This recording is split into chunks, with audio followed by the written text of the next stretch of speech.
नमस्कार दोस्तों, आज की कहानी है कर्मफल। सेवा करते करते बरसों बीत गए। उसका परिवार कभी कभी यह भी सोचता था कि हम सब इतने प्रेम भाव से संत महात्मा और ज़रूरतमंद लोगों की सेवा करते हैं, फिर भी हमारे परिवार में इस बच्चे के साथ ऐसा क्यों हुआ? इसका क्या दोष था जो वह अपाहिज है? एक दिन की बात है जब संत महात्मा का सत्संग चल रहा था। हजारों लाखों श्रद्धालुओं उस सत्संग में बैठे हुए थे। संत महात्मा ने अपने प्रवचन पूरा करने के बाद कहा कि इस पूरे प्रवचन के विषय में अभी भी किसी के मन में कोई शंका हो तो बताए। हजारों लाखों श्रद्धालुओं के बीच उस अपाहिज पुत्र के पिता ने संत महात्मा से एक सवाल किया कि हे महात्मा, हम सब निस्वार्थ भाव से जरूरतमंद लोगों की सेवा करते हैं और हमारा पूरा परिवार अहिंसा के मार्ग पर चलता है। कभी भी किसी के बारे में बुरा नहीं सोचते हैं, ना ही किसी का बुरा करते हैं। फिर भी ऐसा क्या गुनाह हुआ जो हमारा बच्चा अपाहिज पैदा हुआ? फिर गुरु ने जवाब दिया, वैसे तो मैं यह बात नहीं बता सकता, फिर भी आपके मन में दुविधा है तो सुनो। यह जो बच्चा है जो दोनों टांगों से बेकार है, पिछले जन्म में एक किसान का बेटा था। रोज खेत में अपने पिता को दोपहर में भोजन का टिफिन खेत में देने जाया करता था। एक दिन उसकी माँ ने उसे दोपहर में 11 बजे खाना लगा कर दिया और कहा कि बेटा खाकर पिताजी को टिफिन देकर आ।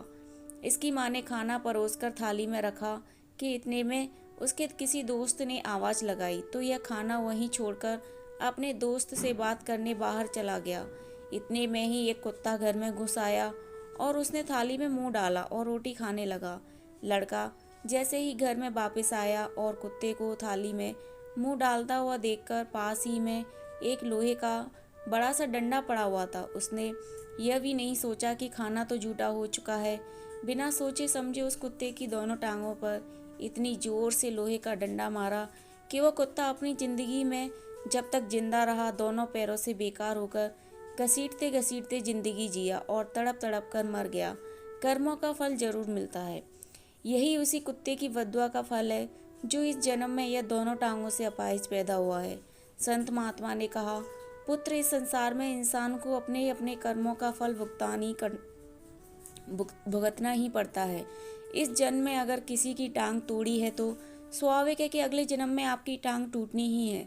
अगर आप किसी को नुकसान पहुंचाओगे तो आपका भी नुकसान होना ही है, इस जन्म में नहीं तो अगले जन्म में। इसीलिए जो भी कर्म करो सोच समझ कर करो। आप अपने कर्म फल से नहीं बच सकते। आप जहाँ भी जाते हैं, जो कुछ भी करते हैं, आपके कर्म ही आपको शांतिपूर्वक देख रहे होते हैं।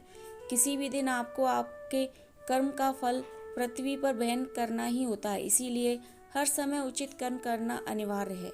भगवान श्री कृष्ण ने गीता में कर्म को प्रधानता देते हुए यहाँ तक स्पष्ट किया है कि व्यक्ति की यात्रा जहाँ से छूटती है अगले जन्म में वह वहीं से प्रारंभ होती है। जो प्रकृति के नियमों का पालन करता है वह परमात्मा के करीब है। लेकिन ध्यान रहे, यदि परमात्मा भी मनुष्य के रूप में अवतरित होता है तो वह उन सारे नियमों का पालन करता है जो सामान्य मनुष्य के लिए है। धन्यवाद।